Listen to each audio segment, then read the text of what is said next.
म्हणावं. त्र्यंबकेश्वर मध्ये आले, त्यांची भ्रमंती साधी नाही. जगाच्या उद्धारासाठी मच्छिंद्रनाथ आणि गोरक्षनाथ आहे. हे नाथांचं चरित्र म्हणजे फार दिव्य आहे. लक्षात घ्या, श्रावण मासामध्ये प्रत्येकाच्या घराघरामध्ये हे नाथांचं चरित्र गायलं जात आहे.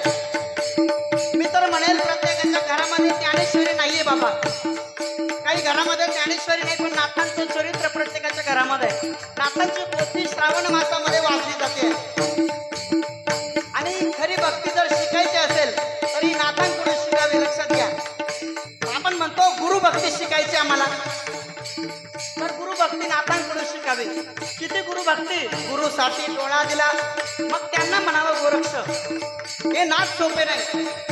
प्रवास भ्रमंती करत करत निघाले, नेपाळमध्ये आले.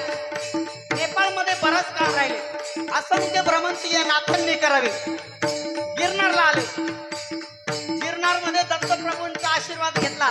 बराच काळ त्यांनी त्या ठिकाणी घालवला. बरेच दिवस राहिले. दत्तात्रयांनी सांगितलं आपण या ठिकाणी 6 महिने थांबावं. 6 महिने होऊन गेले. दत्तात्रयांनी आज्ञा घेतली आम्हाला गेलं पाहिजे. या समाजाचं हित करायचं आहे. या समाजाच्यासाठी आम्ही या ठिकाणी अवतार घेतलाय. मग बंगालमध्ये आले.